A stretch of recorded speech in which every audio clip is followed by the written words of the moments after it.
Assalamualaikum warahmatullahi wabarakatuh. Allahu Akbar, Allahu Akbar, Allahu Akbar, Allahu Akbar, Allahu Akbar, Allahu Akbar, Allahu Akbar, Allahu Akbar, Allahu Akbar. Allahu Akbar kabiran walhamdulillahi katsiran wa subhanallahi bukratan wa asila. La ilaha illallah wahdah sadaqa wa'dah wa nasara 'abdah wa 'azza jundahu wa hazamal ahzaba wahdah. La ilaha illallah wallahu akbar.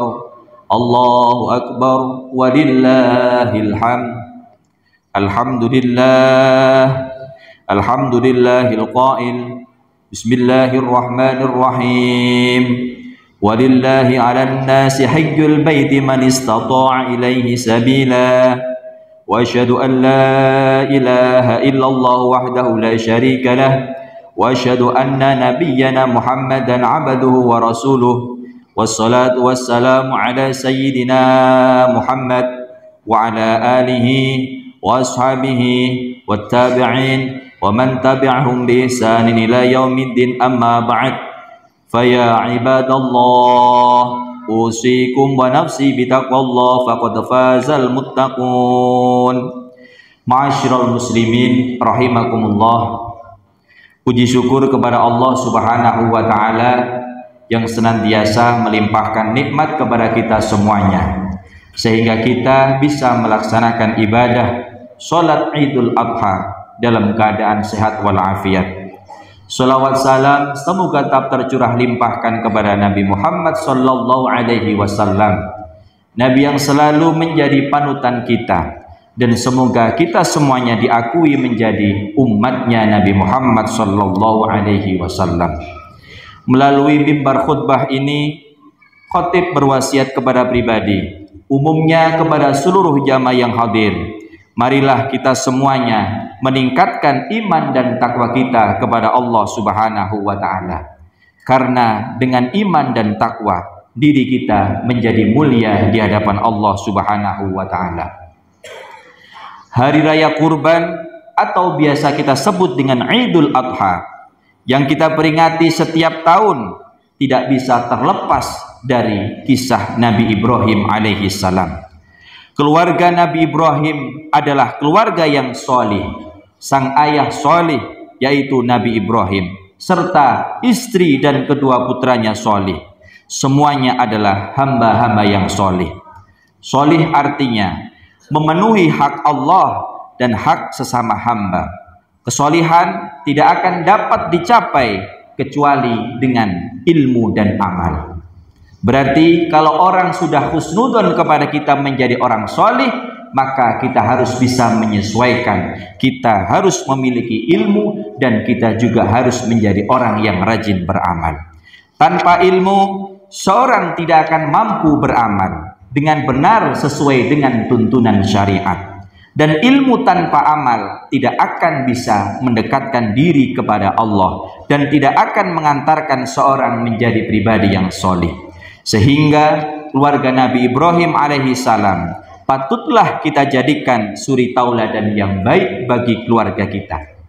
Ada beberapa hal yang harus kita teladani dari Nabi Ibrahim alaihi salam. Di antaranya yang pertama, Nabi Ibrahim adalah nabi yang sangat kuat dalam memegang teguh akidah dan syariat. Allah Subhanahu wa taala berfirman dalam surah Ali Imran ayat 67. Bismillahirrahmanirrahim. Ma kana Ibrahimu yahudiyyan wala nasraniyyan walakin kana hanifan muslima wa ma kana minal musyrikin. Artinya, Nabi Ibrahim bukanlah seorang Yahudi dan bukan pula seorang Nasrani, melainkan dia adalah seorang yang memegang teguh Islam. Dia bukan pula termasuk golongan orang-orang musyrik. Nabi Ibrahim sebagai nabi-nabi yang lain, beliau dimaksum oleh Allah Subhanahu wa taala. Beliau dijaga dari sifat syirik, beliau dijaga dari sifat kufur, beliau dijaga dari perbuatan-perbuatan dosa besar dan perbuatan dosa-dosa kecil. Maka kita sebagai umat Islam, kalau kita benar-benar menjadi hamba Allah, mari kita tiru suri tauladani Nabi Ibrahim memiliki akidah dan syariat yang kuat. Yang kedua, Nabi Ibrahim alaihissalam, beliau adalah nabi yang berilmu, memiliki hujah atau ilmu yang kuat, mampu beramar ma'ruf nahi mungkar dengan penuh keberanian.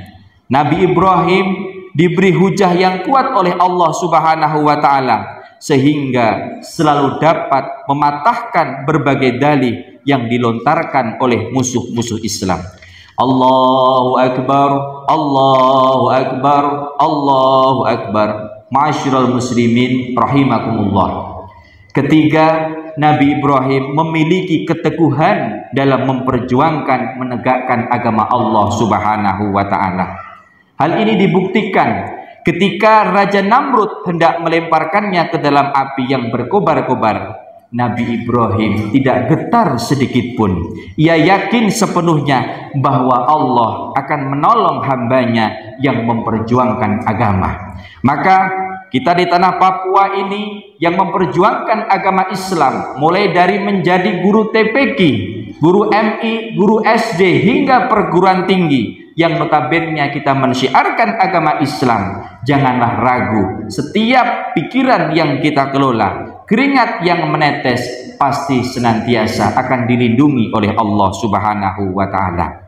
Yang keempat, Nabi Ibrahim adalah nabi yang memiliki tawakal sepenuhnya kepada Allah tanpa meninggalkan sebuah ikhtiar. Hal itu tercermin ketika peristiwa di mana Nabi Ibrahim meninggalkan Hajar dan Ismail yang masih bayi di Makkah yang tandus dan tidak ada sumber air. Karena takwa dan tawakal yang tertanam kuat di dalam hati Nabi Ibrahim dan Hajar, akhirnya Nabi Ibrahim meninggalkan keduanya karena perjalanan perintah Allah, dan Ibu Hajar rela ditinggal di tempat itu. Yang kelima, Nabi Ibrahim adalah nabi yang patut kita jadikan suri tauladan, karena Nabi Ibrahim selalu bersegera menjalankan perintah Allah seberat dan sebesar apapun resikonya. Setelah penantian begitu panjang, Nabi Ibrahim tidak segera diberikan anak oleh Allah Subhanahu wa taala. Akhirnya Allah memberikan karunia kepada Nabi Ibrahim seorang putra yang kemudian diberi nama Ismail. Putra yang sangat dicintai, tumbuh menjadi seorang remaja yang solih. Nabi Ibrahim disuruh oleh Allah, diperintah oleh Allah untuk menyembelih anaknya sebagai bukti ketakwaannya kepada Allah Subhanahu wa taala. Dengan penuh ketundukan yang total kepada Allah, Nabi Ibrahim bersegera menjalankan perintah Allah tanpa ada keraguan sedikit pun. Sang putra juga demikian, karena solihnya luar biasa, takwanya kepada Allah luar biasa, menyambut perintah itu dengan penuh kepasrahan, penuh bahagia bahwa perintah itu adalah murni dari perintah Allah Subhanahu wa taala. Seorang Sayyidah Hajar pun juga memiliki kelapangan hati, yakin bahwa perintah yang diberikan kepada Nabi Ibrahim adalah salah satu bentuk perintah ketakwaan dari Allah Subhanahu wa taala. Allahu Akbar, Allahu Akbar, Allahu Akbar. Ma'asyiral muslimin rahimakumullah. Sebuah potret keluarga solih yang lebih mengutamakan perintah Allah dibandingkan dengan apapun selainnya. Ayah dan anak saling menolong dan menyemangati untuk melaksanakan perintah Allah Subhanahu wa taala. Maka dari itu, hadirin yang dirahmati oleh Allah Subhanahu wa taala, kalau kita ingin rumah tangga kita sakinah, mawaddah, warahmah, kalau kita ingin keluarga kita bahagia, maka jangan pernah sekali-kali kita mengabaikan perintah Allah Subhanahu wa taala. Kalau kita ingin anak kita soleh, jangan hanya sekedar kita menuntut anak kita untuk menjadi hafidul Quran, jangan hanya menuntut anak kita menjadi orang yang ahlul ibadah, jangan hanya menuntut anak kita menjadi orang yang ahli sholat, tetapi orang tuanya tidak mampu dan tidak mau memberikan contoh terlebih dahulu. Maka marilah kita contoh keluarga Nabi Ibrahim alaihi salam, Nabi yang solih, anaknya solih, istrinya solihah, maka rumah tangganya penuh barokah sehingga diabadikan oleh Allah Subhanahu wa Ta'ala dalam Al-Quran. Allahu Akbar, Allahu Akbar, Allahu Akbar. Ma'asyiral muslimin rahimakumullah. Di hari yang suci ini, mari kita semuanya untuk melapangkan hati. Jika kita mendapatkan bagian kurban, maka terimalah rasa syukur, itu nikmat dari Allah Subhanahu wa Ta'ala. Dan mari kita doakan orang yang berkurban semoga menjadi kekasih Allah Subhanahu wa Ta'ala. Namun jika kita tidak kebagian daging kurban, janganlah sekali-kali mencela dan iri atas pemberian nikmat orang lain, sehingga hari raya yang suci ini tetap terjaga dan tidak ternodai dengan dosa-dosa kita. Ma'asyiral muslimin rahimakumullah. Ibadah yang istimewa di hari raya Idul Adha ini adalah kurban. Bila kita saat ini belum mampu untuk menunaikan ibadah kurban, jangan pernah berhenti untuk berdoa. Semoga tahun depan kita bisa melakukan ibadah kurban. Allahumma amin ya rabbal alamin. Mari kita berdoa kepada Allah, semoga Allah menganugerahkan kepada kita kekuatan iman dan Islam sehingga dapat meneladani kesolehan Nabi Ibrahim dan keluarganya. Amin ya rabbal alamin. Aqulu qouli hadza wa astaghfirullah li wa lakum fastaghfiruh innahu huwal ghafurur rahim.